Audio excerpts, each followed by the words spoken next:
قال لي اذا بتجيب سيرتنا الليله شوف شو راح اعمل فيك يا حيوان. ما يعني في تهديد شخصي، وأنا لسه بحملك مسؤوليه هيدا الموضوع. الفانز تبعك هددوني اذا بجيب سيره هذا الموضوع الليله شو راح نعمل فيك.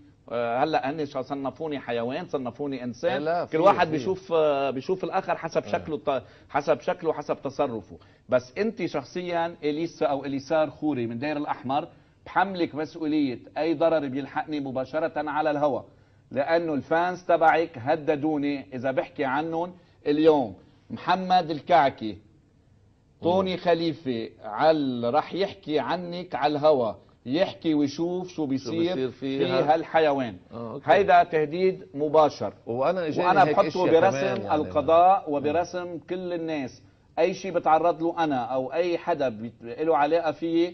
اليسار خوري المعروفه فنيا بإليسا ملكه الاحساس، ما بعرف احساس شو، فهي انا بحملهم المسؤوليه شخصيا عن هيدا الموضوع. اما بالموضوع الثاني انه اليسا معلمي جمهورها يعبدها، هي بده يعبد صرميتها بدل ما يعبد الله او بدل ما يعبد شيء ثاني. هيدي مسؤول بحسبك عليه الراي العام، مش انا اللي صارت معك يعني. انت هلا مع اليسا، صارت معي انا الاسبوع الماضي مع نجوى كرم. انما انا اللي كتبته ما كتبت شيء اكثر من اللي بيكتبوا عاده باي مجله من التحليلات الموسيقيه. مثلا انا كتبت اغنيه نجوى كرم الجديده عاديه واقل، ما فيها شيء مهم. يعني انا عم بعطي راي فني، مش عم بعطي شيء اهانه شخصيه. انهالت علي آلاف الشتائم. نعم. بتحريض من زميلي هي بتشتغل مع بدي اخذ رأي قانوني بهذا الموضوع. معي على الهاتف حضرة المحامي روجيه أبي راشد، لأنه معنا كتير مداخلات، بس بدي اخذ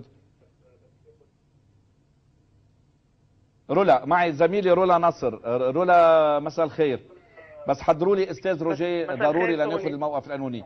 رولا مساء الخير. مساء الخير توني. مساء الخير دكتور. ضليتوا تحركشوا فيي لجرب الموضوع. تفضلوا. انا توقعت تعمل حلقه من قبل. لا انا ولا مره، يعني انا ما عندي يعني انا من الناس اللي ما عندي مشاكل مع الفانز، ويعني بس قد ما سمعت حبيت جرب بنقد صغير لإليسا. بس انا ما كنت منتظر، يعني انا كنت معتبر انه ناس بيحترموا فنان مفروض يكونوا على مستوى غير، يعني انه في مستويات عند الناس بتشرف الناس، وفي ناس مثل هودي. يعني ما بعرف اذا اليسا هالقد هي بتتشرف بهون ناس. يعني غلطه الفنان غلطه بس لانه لما بيشوفهم عم يحكوا هيك بيطنش، يعني هو راضي. هذا اللي بيخليه يكون مسؤول عن الكلام. طبعا وما حدا يقول، لانه نحن في كذا تويت كان عم بيحصل بنفس الوقت بين اليسا وبين بعض المعجبين تبعها، وناس عم ينقلوا عنا انه خلص بيأديها القد وخلص ما بعرف شو، كانوا كله ماشي يعني. فكل واحد صار عنده جناح عسكري هلا. تفضلي رولا.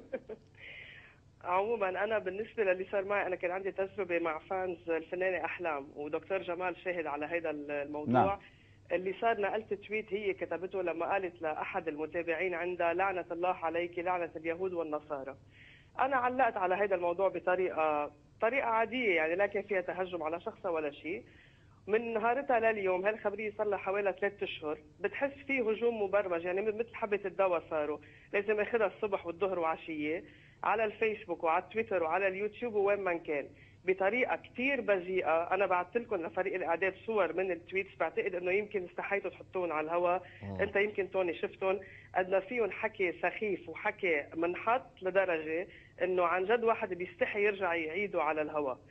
انا بشك انه ما يكون الفنان عنده علم دائما بهيدي القصص. عم بحكي عن تجربتي الخاصه، ما عم بحكي لا عن نجوى كرم ولا عن اليسا، لانه هن ارقى بكثير من هيدا الشيء. بس بالنسبه لموضوع الفنانه احلام، هن بيحكوا مثلها.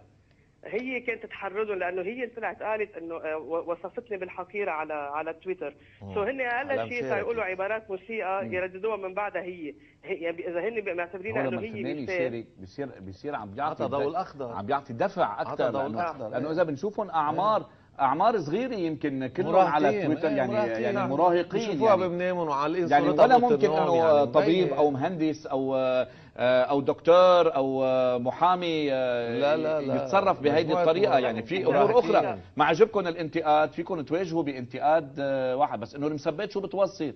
انه شو راح تغيروا بالمثبت؟ سبوا من هلا هيدا اسلوب انك ما بقى تعطي راي سلبي، هيدا اسلوب لا هجوم يعني. ما هو مفكرين انه تفضلي رولا، بس قبل ما ناخذ مداخله قانونيه، لانه نحن عرفنا انه بالقانون فينا نطال كل الاشخاص بما فيها الفنان ايضا. صح، وانا عشان هيك محتفظه بالتويت وفي نعم. قضيه بالفعل اساسا بلشت فيها، وصلت معهم اخر شيء انه يدعوا على بنتي عمرها 8 اشهر، يدعوا نعم. عليها مره واثنين وثلاثه واربعه بالموت وبغير الموت.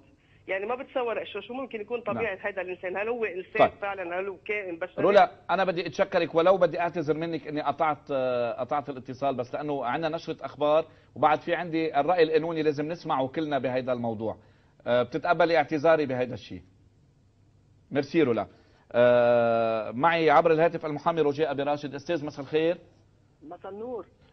عفوا يمكن كمان بده يكون اتصالنا شوي سريع، بس بعد كل اللي شفناه قانونيا اي شخص اليوم بيتعرض لامور مماثله مثل اللي شفناها على الشاشه، هل يستطيع القانون ان يحفظ له حقوقه؟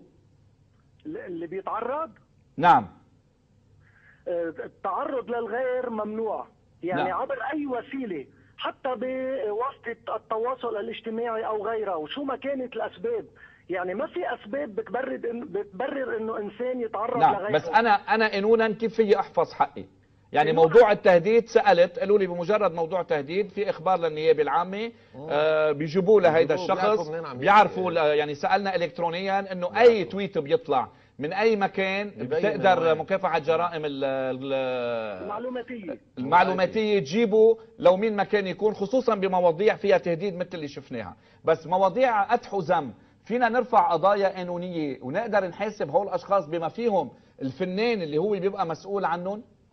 اكيد القدح والذم بناصص عليه القانون، كل شغله فيها ازدراء او سباب او تعبير سيء هيدي شغله جرم جزائي بطالب القانون. جرم القدح والذم مثل ما عم بتقول، والمتضرر له حق يرفع شكوى. هذا استاذ روجيه انا بدي اتشكرك، بس طبعا الاسبوع المقبل اذا الله راد بتكون حصلت يمكن على اذن من النقابه، بدي اياك تكون معنا لانه هذا الموضوع رح نتابعه خلال الاسبوع المقبل، لانه في امور كثيره لازم تنحكى، في وثائق لازم تنحكى، والموضوع التقني يعني الموضوع له علاقه انه كل شخص من وين بيقدروا يعرفوا من وين عم يحكي، الا اذا كان متقدم جدا ومتطور جدا مثل الانونيمس يعني لا ما في.